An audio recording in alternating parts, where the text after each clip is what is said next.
তৌফিক হয় না। কিসের কারণে ভাই? আমাদের গুনার কারণে।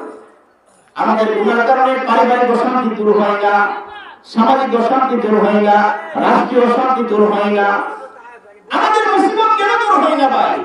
আমার আল্লাহ তো, আমার আপনার রব তো কারোর উপরে বিন্দু পরিমাণ কি করেন না, জুলুম করেন না। কি বলেন? আল্লাহ তাআলা কার উপরে জুলুম করে না।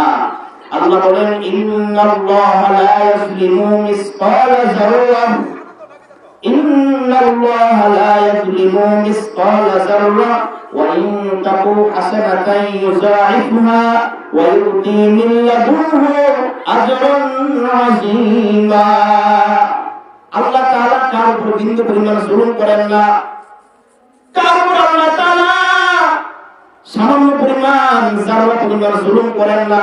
আল্লাহ তাআলা যদি আমাদের উপর জুলুম না করেন তাহলে আমাদের পরিবারে অশান্তি কেন?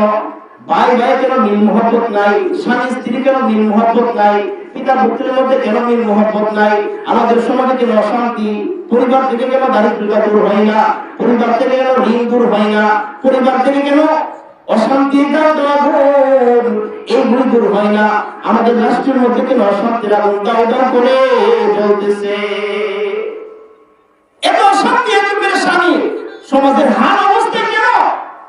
আমার আল্লাহ তো তাহার উপরে জুলুম করেন না, তাহলে আমরা পেরেশানির মধ্যে কেন পড়ে আছি? উলামায়ে কেরাম বলেন গুনাহ কাজ করার কারণে বান্দা অশান্তির মধ্যে লিপ্ত হয়ে আছে। আল্লাহ বলেন ওয়া আসাবাকুম মিন মুসিবাতিন ফাবিমা কাসাবাত আইদিকুম ওয়া ইয়াফু আন কাসীর।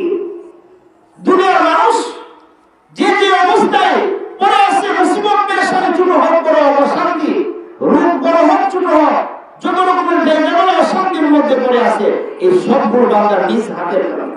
আমার আপনার কামাই, আমার আপনার কামার কারণে, আমার আপনার গুনার কারণে কি পরিবার থেকে অশান্তি দূর হয় না, সমাজ থেকে অশান্তি দূর হয় না, রাষ্ট্র থেকে অশান্তি দূর হয় না। তাহলে সব মুসিবত আসার একমাত্র কারণ কি? গুনাহ। দারিদ্রতার মুসিবত, ঋণগ্রস্তের মুসিবত, সন্তান দ্বারা পিতা মাতা কষ্ট পাইতেছে, পিতা মাতার সন্তানের উপরে অনেক সময় বেইনসাফি করে ফেলে, সমাজের মানুষ অশান্তির মধ্যে পড়ে আছে, রাষ্ট্রের মানুষ অশান্তির মধ্যে পড়ে আছে। এই সবগুলো আপনার আমার নিজ হাতের কামাই, আপনার আমার নিজ হাতের কামাই। তাহলে বলতেছি না গুনাহ করার কারণে ইবাদত বন্দেগীর কি স্বাদ হারায় ফেলি, ইবাদত বন্দেগী করে লাজ্জত হারায় ফেলি। গুনাহ করার কারণে দোয়া করার লাজ্জত হারায় ফেলি, স্বাদ হারায় ফেলি। আমাদের কাছ থেকে আমাদেরকে আল্লাহ তাআলা দোয়া করার তৌফিক দেন না। আমরা আমাদের সন্তানগুলোকে দিনদারি শিখাই না, নিজেও দিনের উপর চলি না, সন্তানগুলোকে দিনের উপর কি চালাই না, একমাত্র গুনাহের কারণে। তো ভাই